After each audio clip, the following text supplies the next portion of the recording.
नमस्कार, आप देख रहे हैं जी बिजनेस की खास पेशकश प्राइमरी मार्केट में पार्टी। जी हां, अगर आपने सोचा कि 2016 बहुत बेहतर रहा है आईपीओ के लिहाज से तो ये बात गलत है, क्योंकि 2017 में और बम्पर रिटर्न मिल सकते हैं, ऐसी एक्सपेक्टेशन है। आईपीओ मार्केट इसमें बज कर रही है। बहुत स्ट्रांग कमाई इस साल के जो आईपीओ जो नई लिस्टिंग वाली कंपनियां थी उन्होंने कराई, लेकिन अब 2017 से भी एक्सपेक्टेशन उतनी ही स्ट्रांग है, क्योंकि मार्केट्स नए लेवल्स पे पहुंचते चले जा रहे हैं। Infibeam, Thyrocare, Mahanagar Gas, Ujjivan, Quess Corp, RBL Bank, SPL Apparels, BSC कुछ ऐसी कंपनियां जो इस साल लिस्ट हुई, अच्छे रिटर्न्स देकर गई। लेकिन अब अगले साल की तैयारी 2017 में कौन से आईपीओज है, कौन से कंपनी जो आपको बेहतर रिटर्न दे सकती है, इस शो में आपको बताएंगे कौन से आईपीओ पाइपलाइन में है और कहां पर पैसा लगाने का मौका है। मेरे साथ संजीव भसीन जी इस समय मौजूद हैं आईएफएल से, और साथ साथ मेरे सहयोगी संदीप मेरे साथ इस डिस्कशन में मौजूद हैं। आप दोनों का बहुत बहुत स्वागत है। संजीव जी नमस्कार, स्वागत है जी बिजनेस में। सबसे पहले तो उम्मीद क्या है सर, ये बाजार नए लेवल्स पे पहुंचता चला जा रहा है और प्राइमरी मार्केट 2016 में बहुत स्ट्रांग रिटर्न्स ऑलरेडी डिलीवर कर चुकी है। क्या एक्सपेक्टेशन अब 2017 से भी बनाए रखे निवेशक कि प्राइमरी मार्केट पे हलचल और तेज होगी? हाँ बिल्कुल, क्योंकि जैसे जैसे कॉन्फिडेंस रिटर्न करेगा, आप ये देख के चलिए कि ये शेयर बाजार में जो तेजी आई है उसका मेन रीजन भी इन्वेस्टर्स का रिटर्न है। They have returned in the shape of SIPs, और हमने देखा है कि डोमेस्टिक म्यूचुअल फंड्स को सबसे ज़्यादा इन्फ्लोज मिले हैं इन द लास्ट 1 ईयर, और हमें लगता है ये जो चेंज है ये आगे चलते रहेगा। In fact the SIPs can only increase, और उस कारण से क्वालिटी IPOs ने बहुत अच्छा पैसा बनाया और क्वालिटी IPOs आगे भी बनाएंगी, क्योंकि कॉरपोरेट्स के लिए पैसा रेस करना और अपने मार्केट कैप का एक उदाहरण देना सबसे अच्छी चीज़ होगी। तो हमें लगता है यहाँ से not only the secondary market, primary market में आपको बहुत अच्छी ऑफरिंग्स आएगी, और इन्वेस्टर्स के लिए एक अच्छा रिटर्न पाने के लिए 2017 बहुत बढ़िया साल रहेगा। चलिए, लेकिन 2017 की बात हो रही है तो क्या कुछ एक्सपेक्टेशन है, उस पर बात करने के लिए संदीप मेरे सहयोगी से मेरे साथ मौजूद हैं। संदीप बताएं, कितनी क्वांटम, अगर आप कुछ आइडेंटिफाई कर पाए हो कि कितना साइज आईपीओ मार्केट का बनने वाला है 2017 में, कितनी कंपनियां आएंगी पाइपलाइन में जो आईपीओ लेकर आएंगी? देखिए 2017 में भी काफी एक्शन पैक रहेगा जहां तक प्राइमरी मार्केट की बात है, और हो सकता है कि 30 छोटी बड़ी कंपनियां इस साल अपने आईपीओ लाएंगी और वो शेयर बाजार में लिस्ट होते नजर आएंगी, और करीब करीब 40,000 करोड़ रुपए के आसपास की जो रकम है वो शायद इस बार कंपनी जुटा सकती हैं, जो कि अगर आप देखें 2010 के बाद से देखें तो सबसे ऊपरी स्तरों पे होगा जो फंड रेजिंग का प्रोग्राम है। तो उस लिहाज से आप देखें, जो मंदी से पहले हमने यूफोरिया देखा था प्राइमरी मार्केट में, वैसा यूफोरिया हो सकता है कि इस साल में देखने को मिले, क्योंकि ये जो 30 कंपनियां हैं उसमें काफी सारे ऐसे नाम हैं जो कि अपने सेक्टर की दिग्गज कंपनियां हैं, और वहां पे बीएससी की तरह काफी ज्यादा एक्शन पैक्ड रिस्पांस देखने को मिल सकता है। बीएससी का आईपीओ आपने देखा ही 2017 का जो आगाज हुआ वो काफी शानदार हुआ। 806 रुपए का इश्यू प्राइस था, लिस्टिंग के दिन ही करीब 50% के रिटर्न बीएससी के आईपीओ ने दिए, 1200 रुपए के आसपास के हाई बनाए, और हो सकता है कि ऐसी कई सारी बम्पर लिस्टिंग आपको इस साल में देखने को मिले।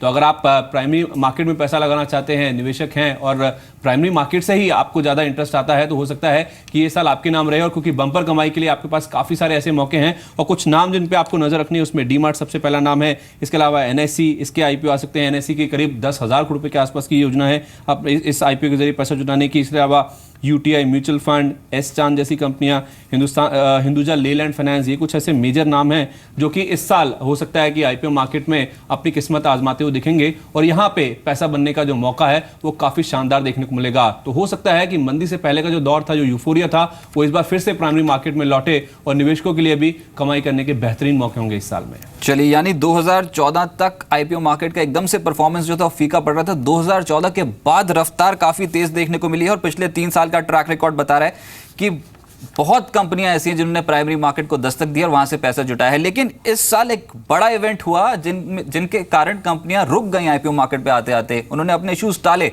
संजीव जी, मैं बात कर रहा हूं डिमोनेटाइजेशन के स्टेप की, क्या लगता है वो अब कंप्लीटली फैक्टर इन हो गया है और कंपनियां अब उसको निगलेक्ट करके प्राइमरी मार्केट में दस्तक देंगी क्या? हाँ बिल्कुल, एक डिसरप्शन था जो कॉरपोरेट इंडिया और कंपनियों ने बहुत अच्छी तरह से अपना साथ निभाया सरकार के साथ, and full kudos to the banking system जिसने 15 लाख करोड़ का आवागमन अच्छी तरह से हैंडल कर लिया। तो आई थिंक अब तो ये एक अच्छा मौका आएगा। साथ ही में जो आपने टिप्पणी की उसमें मैं ये कहना चाहूँगा कि REITs will be a very very big Avenue और इन्वेस्टमेंट अपॉर्चुनिटीज़, जो हमें लगता है 2017 में will be a stand out performer. तो along with the IPOs, even REITs will see a lot of subscription. इसमें आप कुछ दिग्गज नाम जो PSUs के हैं उनका भी आप नाम शामिल कर सकते हैं from the list you have given. IRCTC और कुछ इंश्योरेंस कंपनीज हैं जहां सरकार ने बताया कि वो अपना हिस्सेदारी बेचेंगी. तो आई थिंक ये 2017 बहुत ही मोमेंटम साल रहेगा और डिमोनेटाइजेशन के बाद हमें लगता है कि ये जो ट्रांजिशन है जहाँ पे cash will move into a lot of other assets particularly equities, ये बहुत ही अच्छा पॉजिटिव इफेक्ट रहेगा for the retail investor and the corporate. Right. लेकिन संजीव जी, जो आपने अभी बात की कि सरकार भी अपनी हिस्सेदारी बेचेगी कई कंपनियों पर, उसके कारण ये जो PSU से जुड़ी जो कंपनियां है यहाँ पर भी नजर रखनी चाहिए. उम्मीद है कि इस बार डिसइन्वेस्टमेंट टारगेट जो बजट में अनाउंस हुआ है सरकार उसको हासिल कर लेगी. एक्सपेक्टेशन स्ट्रांग होनी चाहिए PSU काउंटर्स से. बिल्कुल. आप देखिए, पहली बात तो ये एक मिसनोमर था कि PSU stocks are just widow stock जो डिविडेंड देती हैं. 7 या 8 दिग्गज नाम हैं जिनमें हमने निवेश का आप ही के चैनल पे सलाह दी. NBCC, इंजीनियर्स इंडिया, ONGC, गेल, IGL, REC, PFC, इन सब ने बोनस दिए हैं और आज इनके 40 से 50% के रिटर्न है. साथ में आप देखिए कि CPSC जो आपका एक म्यूचुअल फंड था, ETF लिस्टिंग थी, वो 52% रिटर्न दे चुका है. तो I think the road forward बहुत अच्छी है और सरकार का तो ये अनिवार्य है कि वो अपना डिसइन्वेस्टमेंट टारगेट इसमें से मीट करे और बाकी चीज़ों में लगाए. तो हमें नहीं लगता इस साल कोई मुश्किल आएगी उनको टारगेट मीट करने में. प्लस वो काफ़ी दिग्गज कंपनियों में अपनी हिस्सेदारी बेच रहे हैं जिनमें निश सेक्टर्स हैं जैसे इंश्योरेंस या IRCTC जो मैं ऑफ हैंड आपको बता रहा हूँ. मुझे लगता है उनमें निवेश का नए जो इन्वेस्टर्स हैं उनके लिए बहुत अच्छा मौका है 2017 एंड ऑनवर्ड्स. Right sir. लेकिन एक मुद्दा ये भी है इस पर्टिकुलर जो हम ट्रैक कर रहे हैं IPO मार्केट में कि ये जो कंपनियां हैं ये फ्रेश कैपिटल के आपको लग रहा है रेज कर रही हैं, क्योंकि जो अभी तक का ट्रैक रिकॉर्ड कहता है संजीव जी उसमें यह है कि वेंचर कैपिटलिस्ट PE जो हैं उसमें एग्जिट्स किए गए हैं, ऑफर फॉर सेल्स ज्यादा आए हैं sir. Going forward fresh capital क्या कंपनियां इंक्रीज करेंगी, क्या वो रेस करेंगी मार्केट से? हाँ, वो तो आउटलुक डिपेंड करती है किस कॉर्पोरेट का क्या है.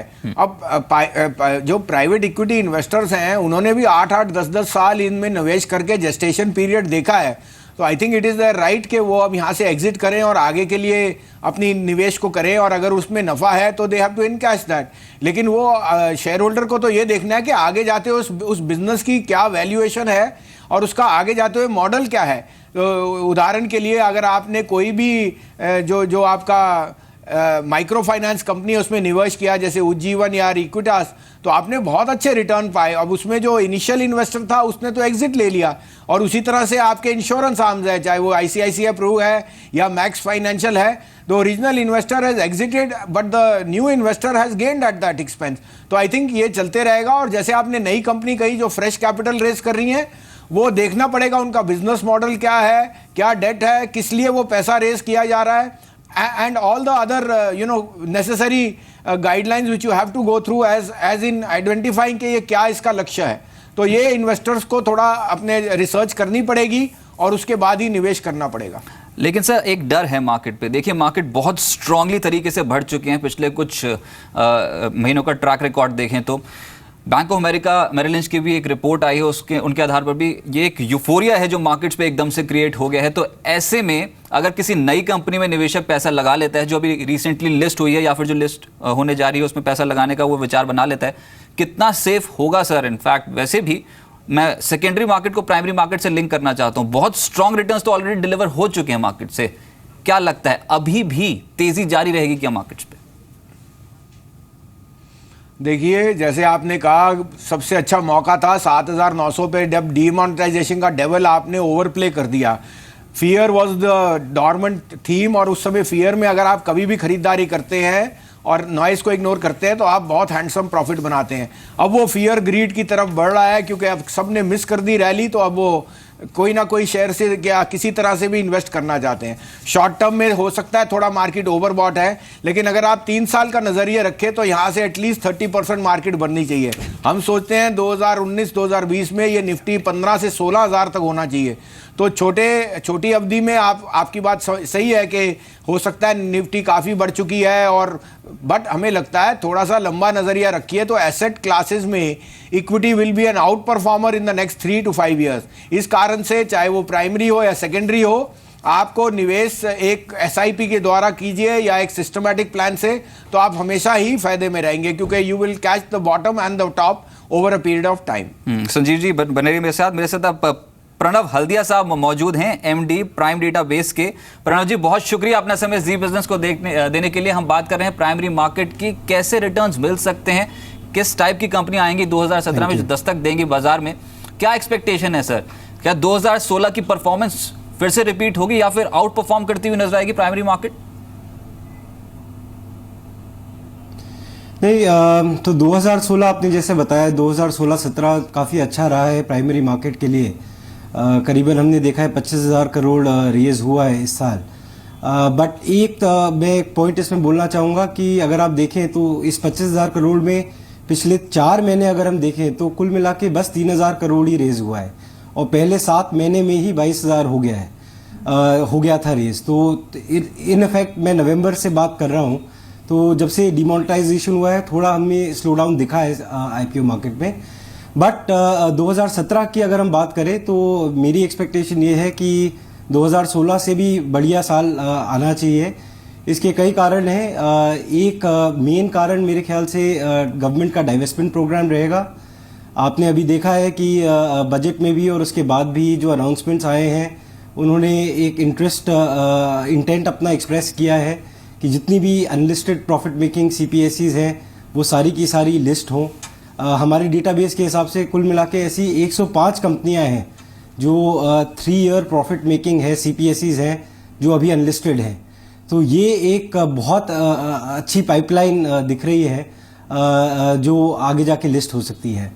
दूसरा, अगर मैं प्राइवेट सेक्टर की भी बात करूं तो जैसे आप भी पहले बोल रहे थे कि हमने देखा है कि काफ़ी नए सेक्टर्स आने लगे हैं प्राइमरी मार्केट में, और इस आने वाले साल में भी हम वही ट्रेंड देखेंगे।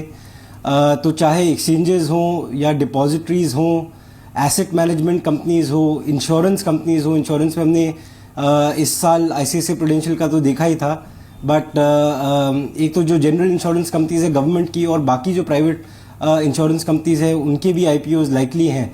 तो ये काफ़ी नए सेक्टर्स भी प्राइमरी मार्केट की तरफ देख रहे हैं। तो मेरे ख्याल से बहुत अच्छी पाइपलाइन बन रही है।